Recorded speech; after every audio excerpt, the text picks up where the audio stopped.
मी त्यांना एकच सांगतो की तुमचा जोडीदार हा आहे म्हणून घटस्फोट होत नाहीये, तुमच्या हातात घटस्फोट आहे म्हणून घटस्फोट होतोय. नेशन वॉन्ट्स टू नो की आमचं लव्ह मॅरेज होणार आहे की अरेंज मॅरेज होणार आहे. जेव्हा माझ्याकडं लोक येतात लव्ह मॅरेज होईल का, लव्ह मॅरेजचे चान्सेस याच्यावरनं दिसतात.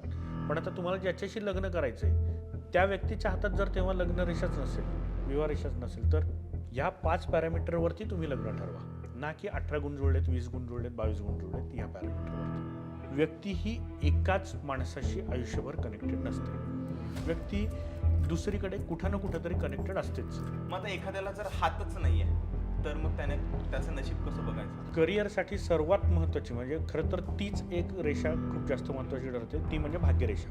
म्हटलं सर तुम्ही ह्या वर्षी हे होईल सांगितलं होतं आणि माझा जॉब आज गेला आहे आणि मी आता काय करू कळत नाही. गव्हर्नमेंट जॉबवाल्यांची कुठलीही लाईन ही सरळ सोड, म्हणजे इथपासनं चालू होते आणि पूर्ण इथपर्यंत जाते. म्हटलं नाही जर तुमच्याकडे तर नका करू, असं माझं सजेशन असेल. वरती तुमचं हे त्यांनी केलं आणि 7.5 ते 8 लाखाला ते बोलले. जन्मवेळ, जन्मतारीख आणि जन्मठिकाण यातलं काही एक चुकलं तर ती कुंडली चुकते.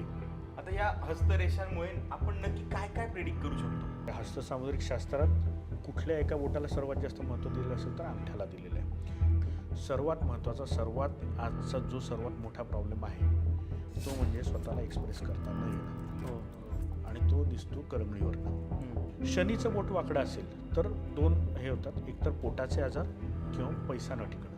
पैसा न टिकणाला एक खूप छान उपाय आहे. अशा लोकांनी स्वतःच्या इंट्युशनवरती कायम विश्वास ठेवा. एखादी गोष्ट करायची असं वाटत असेल बिनधास्त करा. अशा व्यक्तींना खूप जास्त विचार करण्याची सवय असते.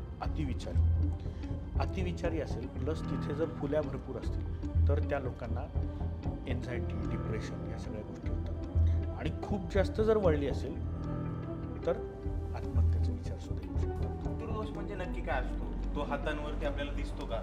कारण बऱ्याचदा आपल्या इथे काय होतं, मूल होत नाही म्हणजे स्त्रियांना दोष द्या.